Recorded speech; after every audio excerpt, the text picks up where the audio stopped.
Welcome, everybody. We'll wait until everybody starts coming in. I see people coming in now, so we will give a second for everybody to get here, and we'll get started here shortly. The challenges of working from home. Exactly. Put the dogs away. The problem is that so I'm sure that people who are on or listening may or may not understand this. So apparently New York has made it so that the pool companies are not an essential service. And so because my wife, the only thing she really loves about the Northeast is to swim in her pool for the 2 months that we have warm weather.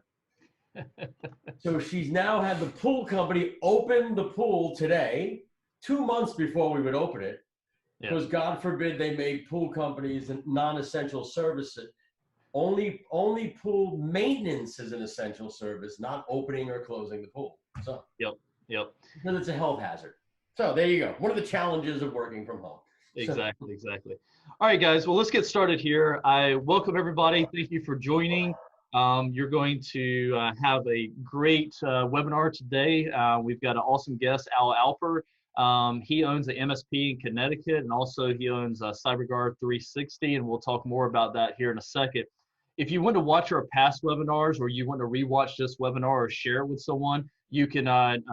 This webinar will be uploaded in the next 24 hours, but you go to vectorchoice.com/work-from-home, and you can go there and watch the old webinars as well as this one today as well.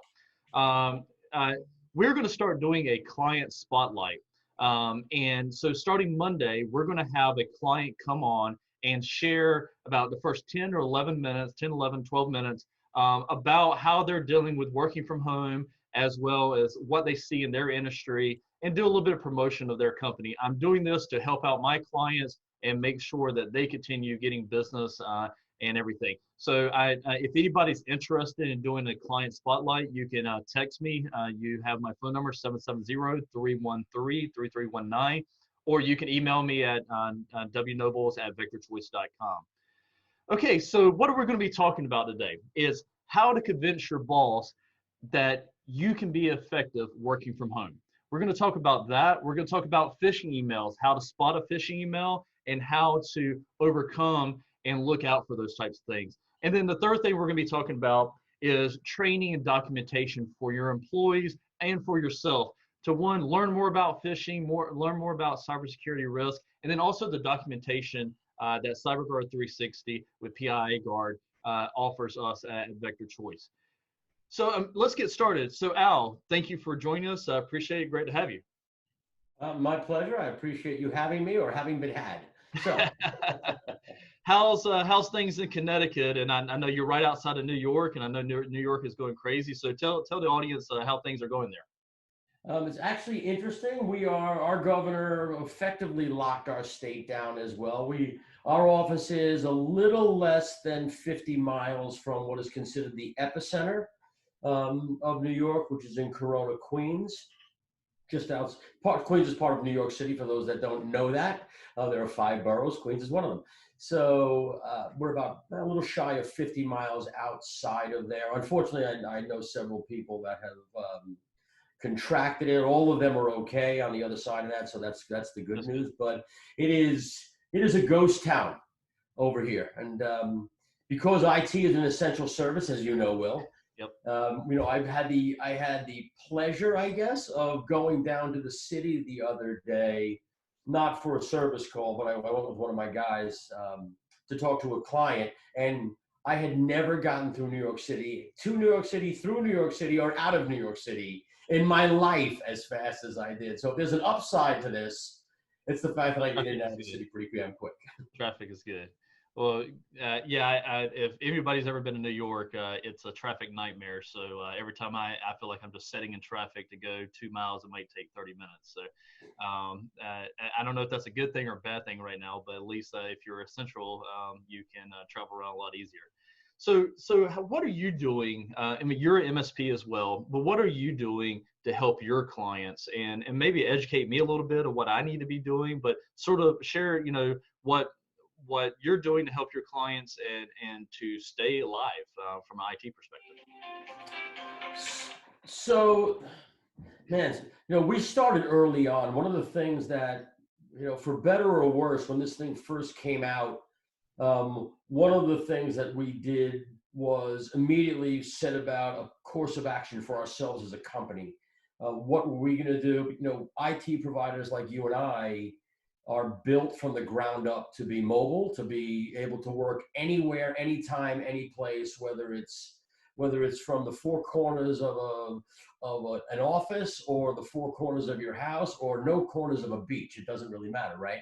So we were built to do that, but simultaneously, you have infrastructure in an office typically that you have to figure out how you're going to access when everybody's doing it, and you don't have just a couple of people in the office. No, so because we do have an office that most of my guys would normally go to. In fact, I still have two guys that are going to that office.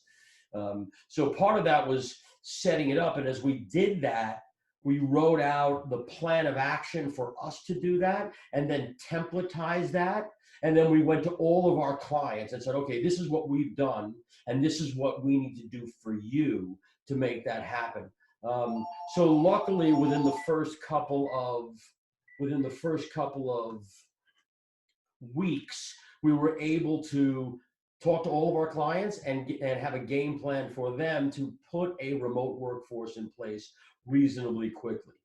That also included, I think we bought a magnitude of a couple of hundred laptops or workstations that we had pre-ordered for some other projects that I was able to, because those projects were invariably going to go on hold anyway, redeploy, and then bought a few hundred more on top of that for people that were going to be effectively going to be working from home. And so we had that in place. Then I reached out to my vendors.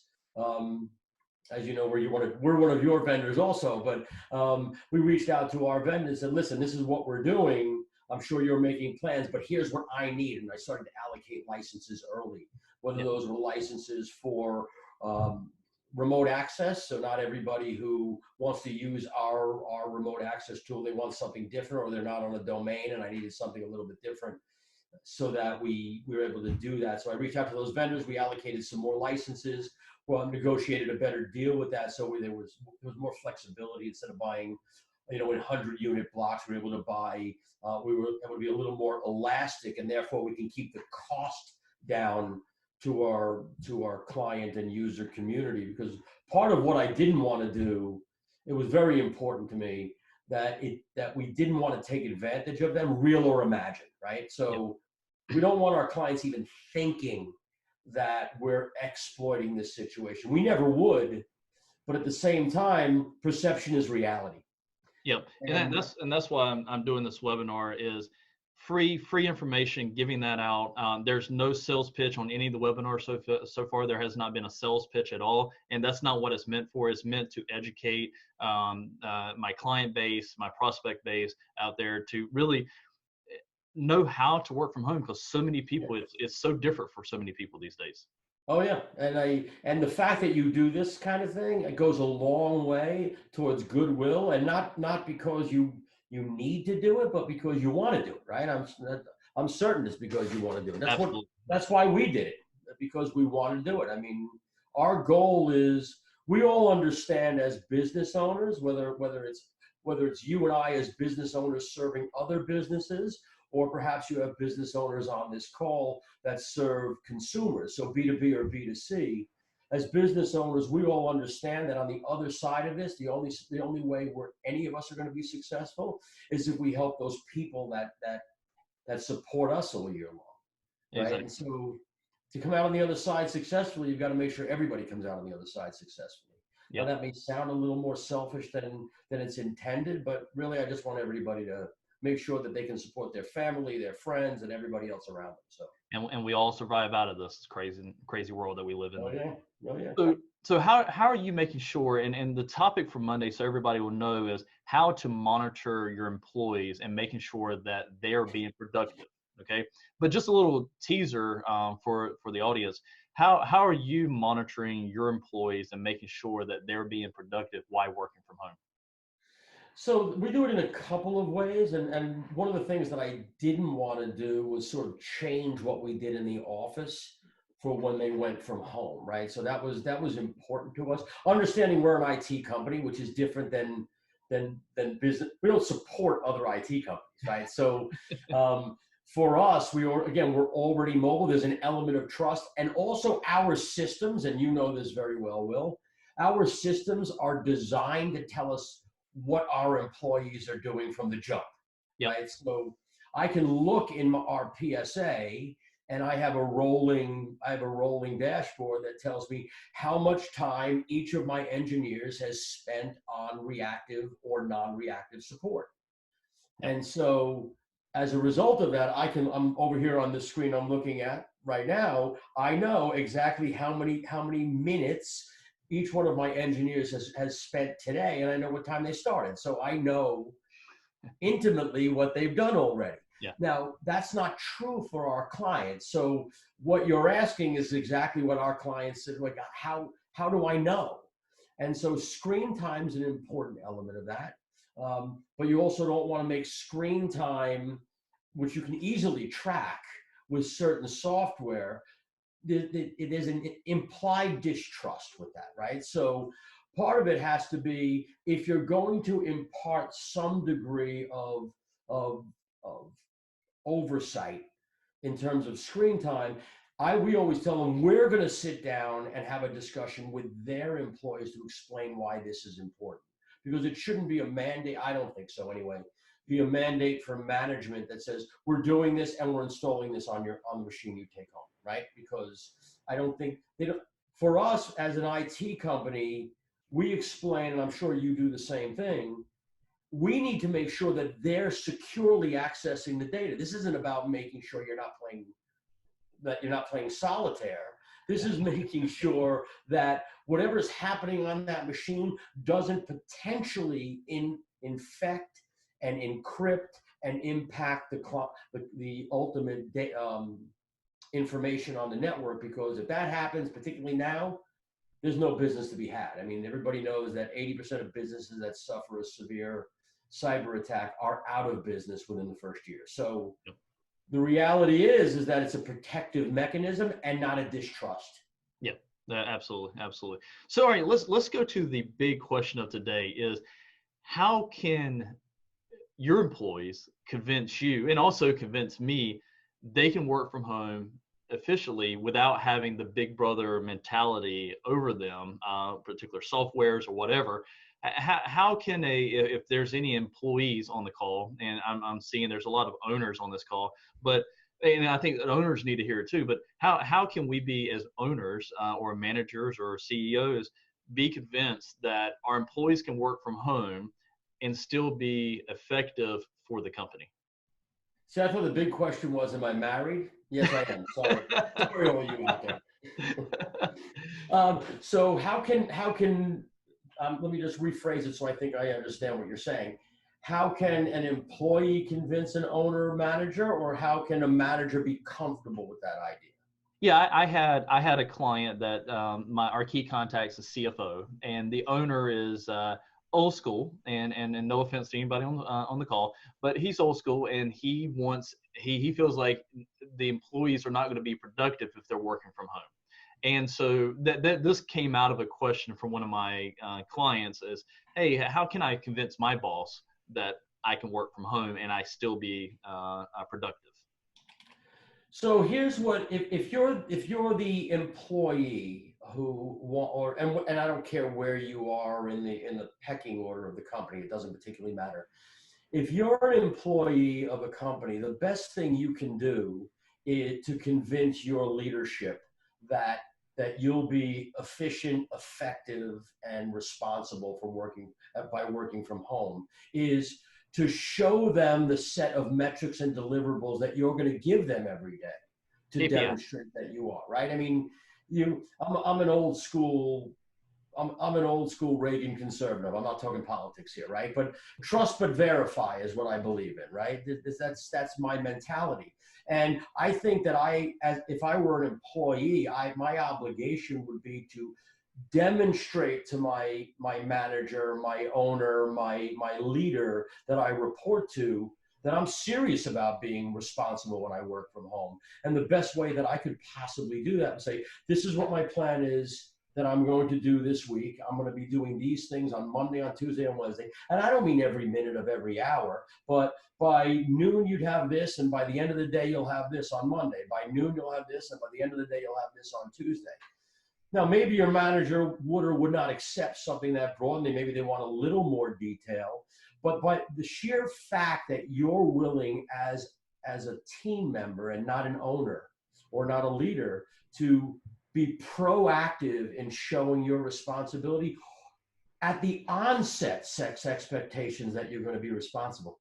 That's true. That's true. And I think, even in the owners on the call is, if your employees are not coming to you and you in the situation we're at today that we have to work from home, sit down with each employee and develop KPIs for each employee, and ones that don't know, a KPI, key performance indicators and believe me, Peter's not on this call.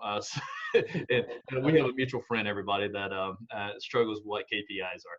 And so if you set the KPIs for each employee, which is the stuff we should be doing regardless of working from home or not, and helps set a clear expectation. I think working from home, some additional meetings that might need quick, stand-up meetings. And when I say stand-up Zoom meetings like this, one of the things that I've shared back on the Monday's webinar about how we use Zoom, and we do a 15-minute meeting every morning from 9:15 to 9:30. The whole company gets on, what's hot, what's going on, and I share any current information and updates and stuff. And I think that's very important as a leader to make sure you are sharing that information with your staff of where we're at, what's going on. And then on Fridays, our Fridays is, we don't want to talk about business on the 15-minute meeting. How are you? How's things in this crazy world that we live in right now? How are you really doing? Not just how are you, right? A lot of people say, how are you? And your normal response is fine, but really, how are you? What's inside of you that is struggling? And we talk about that on Fridays, and really just to get a feel of where my employees are. And I encourage everybody to do that as well. Yeah, and I agree. One of the things that we do is I call them sprint huddles. And periodically throughout the day, at least 4 times a day, I will get everybody on. We use something called Teams. If you don't know what Teams is, I'm sure Will will explain it. He'll do a video on it or something.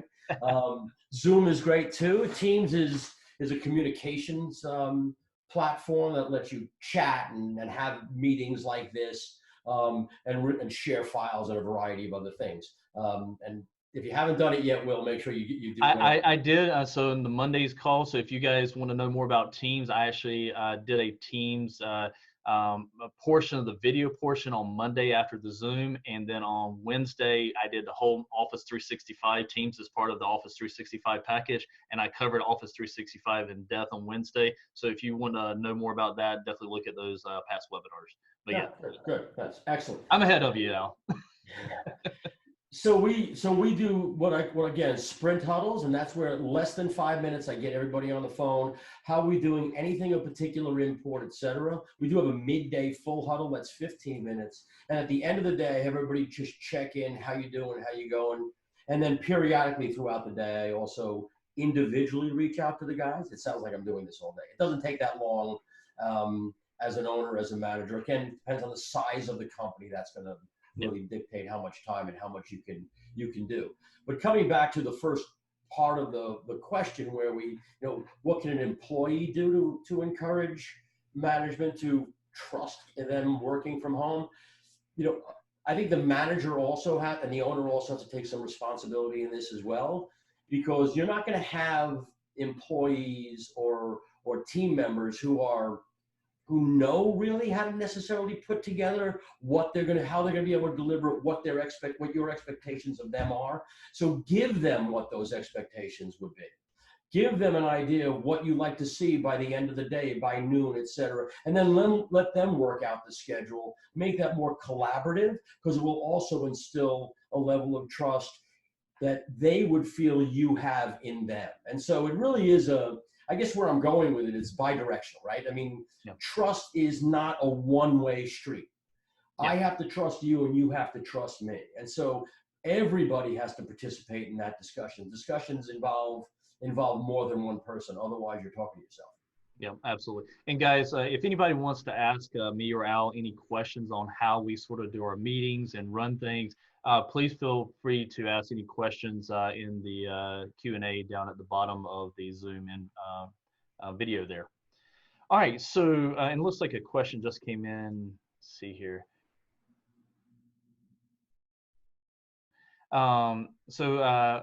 Were many of your clients already running WFH programs before this? Work from home. Yeah, yeah. You know, there's and I'll answer that, and I'll let Al answer that. There's a lot of my clients that have been not fully working from home, but because on laptops and able to be very remote, they are working from home. There is a risk of working from home, and one of the webinars next week will be actually addressing how to protect your home environment. So that's definitely something for you guys to come back and listen to that. But yeah, I think people have in some forms been working from home, especially if they're more consulting, CPA firms, law firms, you know, pretty much can be remote. There's some that can, some that can't. Obviously, manufacturing, the front office of manufacturing can be remote, but the actual people doing the actual work in the back has got to be there. So, but it's not been a full-blown, I don't think I have a client that just says, yep, everything's from home. And before all this, Al, did you have clients that just strictly close their, you know, the doors from a physical office standpoint and working from home? Oh, before this or now? No, before this. No, we have a lot of clients like you. We have a lot of clients that have a sort of a workforce, most of which need to be in an office, but many of which don't. So we do a lot of law firms as an example, and most lawyers are mobile. They're in the office because, you know, no disrespect to lawyers, they feel they need to have the oak lined bookcase behind them, and that makes them happy. But the reality is, because they're unless they're, you know, tax attorneys or estates attorneys, almost every other practitioner is on the road, and so they're built mobile. Same for CPAs and accountants. Not true, obviously, for the medical profession, but yeah, where those are split workforces, they already have infrastructure to work from home, and so for them it was much easier to say, okay, everybody go home, because that was already built. For the others, it was much more difficult, a bigger lift. This is a one-off question that, you know, we weren't prepared for me to ask you this, but have you seen people that were buying computers, not laptops, but desktops for their employees, and sort of regret that decision now, not going completely laptop based in the case of being mobile? No, actually, I haven't. We've got, none of them have complained about it. In fact, we have one client, about a little shy of 50 employees, and they bought everybody home workstations. Except the leadership. The leadership got the Surface Pros, but other than that, everybody else got a physical home workstation. Okay. And then they remote into their office desktop. Yeah, we've had some take their computers home, the desktops home with them. Obviously, as a owner, there's some risk there. I would encourage you, if you're going to allow that, to have some kind of form that they're signing out the equipment, because there is some risk there, obviously. You know, but yes, to me, having a laptop, unless that employee is constantly always going to be in the office when things turn back to normal, laptops are the way to go. You know, you're going to pay a little bit more for the laptops than you are the desktops, but at any time they can be mobile. You can use docking stations to have the multiple monitors. I have 4 monitors right now on a laptop, but it's all connected to a docking station. You don't have to be that extreme, but you know, you can do things like that. Okay, all right, so let's move on to phishing emails. And what is a phishing email? Obviously, I know, but I want you to share with, I hope I know, share with the audience, what's a phishing email, how to spot phishing emails? And how to spot them, you mean? Spot them, yeah. Okay, so a phishing email, am I putting my vendor hat on now? Is that what I'm doing? Okay, yeah, put your vendor hat on now. So a phishing email is an email that is designed to look like it came from someone or some company that you already know and have a level of trust with. Phishing emails come from people's names in it that you know. So maybe you get a phishing email that has Will's name in it. But if you were to hover over the from field, it may say his name, but the underlying email address is actually not from him. And that's how you would spot that somewhat easily. I say somewhat, there's other ways to spot it, like poor grammar in the email's body, or not his colloquialisms or vernacular, the way he talks in the body of the email. That would be another way to spot it. Or coming from trusted companies like FedEx or UPS or even the IRS, right? So those are commonly used techniques to trick people. It's called social engineering, right? So social engineering is the concept that people do today what they did yesterday, and they'll do tomorrow what they did today. Meaning that if you're already comfortable with companies like FedEx and UPS, you're probably going to open an email that came from FedEx and UPS, even though you didn't order anything that should be coming from FedEx or UPS.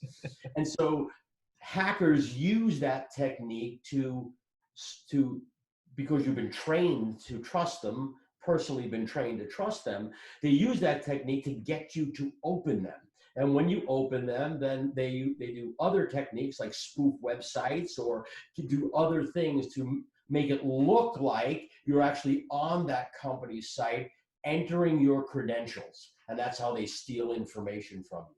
Or they send you to a website that looks like the website on its facade. And if you look at the URL on the top of the browser, you'd see that it may say FedEx or Fed with just an X .co and not .com or something of that nature. I really should have turned the phone off before I started. Working from home. So pretty much grammar, misspelling, hovering over to look at the email address to make sure it actually is coming from. If you get an email from me, make sure it's coming from vectorchoice.com. If you are, and then also the links. If it's coming from your bank or SunTrust or Chase or BB&T, hover over that and make sure that it's actually the right URL.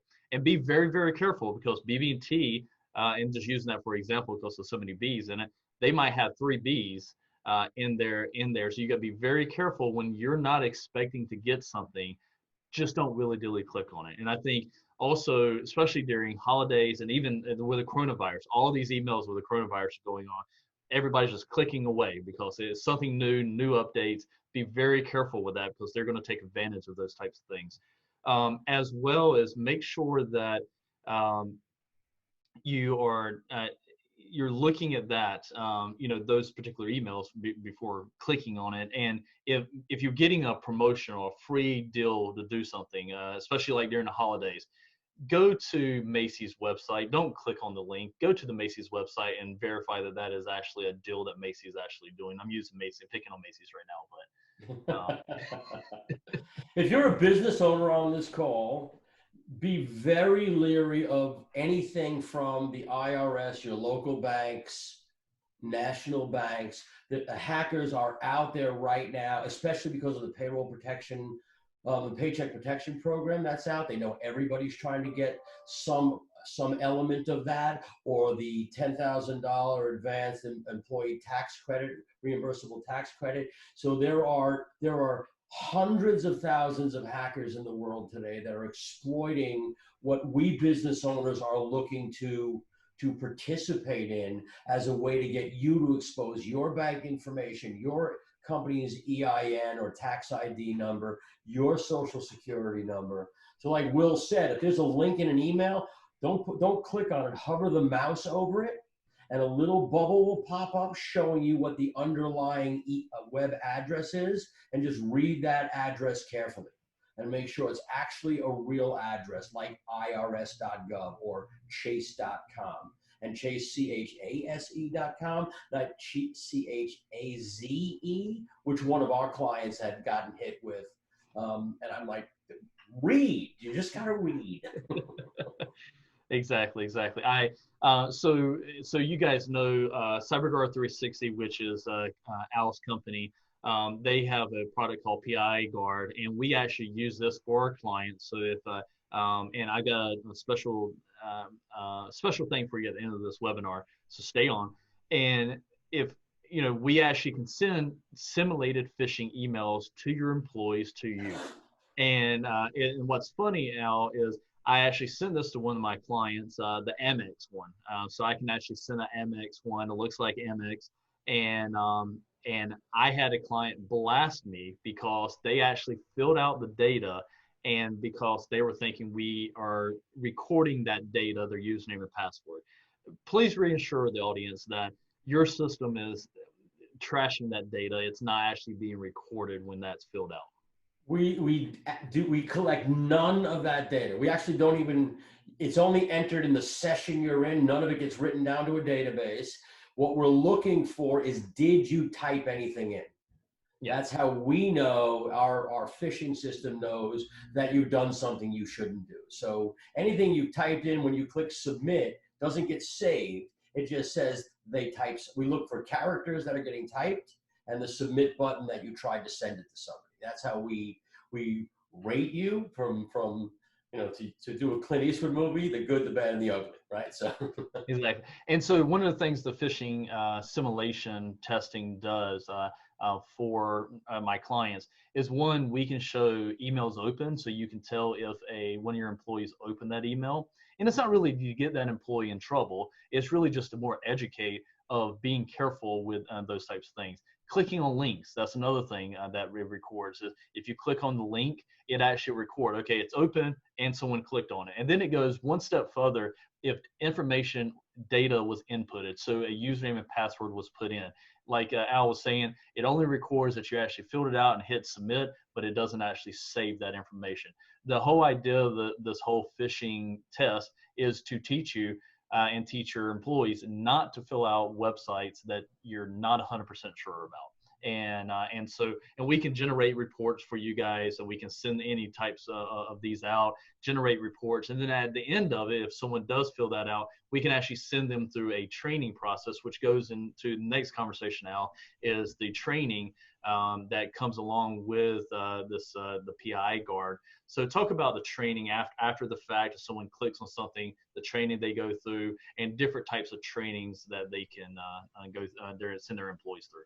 Sure. So the platform has two types of training modules.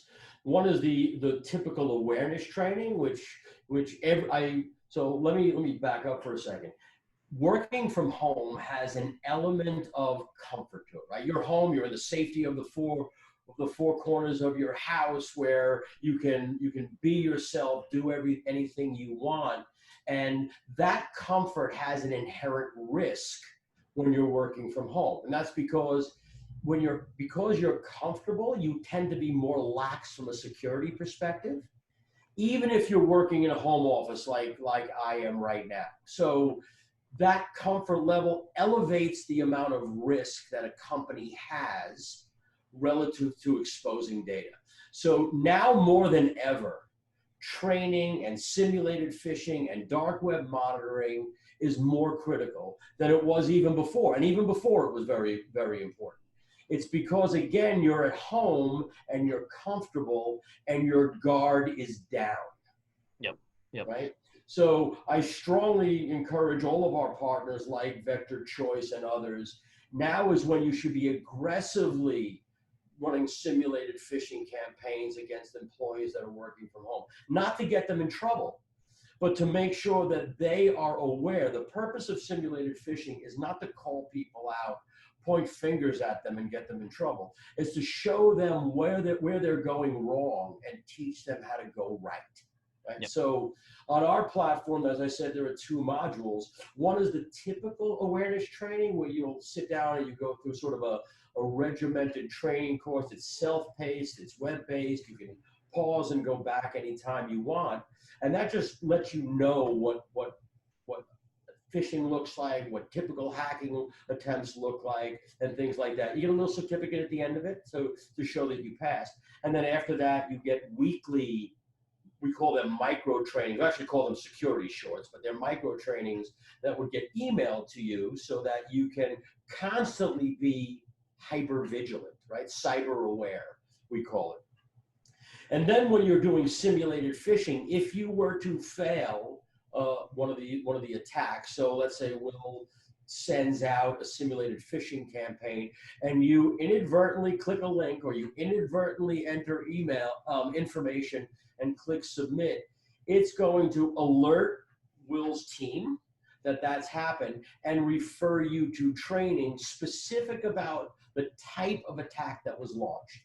So if he does what's called a credential hijack attack, where they take you to a fake Facebook login page or a fake Bank of America page, and you enter your credentials, the system will automatically refer you to a short training course on what to be on the lookout for when attacks like that happen.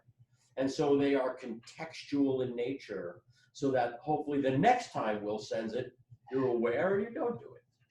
So Al, I had Connie raise her hand. So Connie, I'm going to allow you to talk real fast. Connie, you can unmute yourself if you go ahead and ask your question. You know what? I might have hit that accidentally because I don't have a question, but thank you, Will. Okay, not a problem at all. Not a problem. Appreciate you. No problem. I'm going to disable talk there. All right. Yeah, I saw her hand come up and then it went down, so I wasn't for sure if she was wanting to get to us or not. Okay, so Connie. yes, hey Connie. Guys, I appreciate everybody joining. One of the things that I wanted to do for my customers, and some of my customers have this, if they're on the advanced packages and stuff, they do have the training modules and phishing already available to them.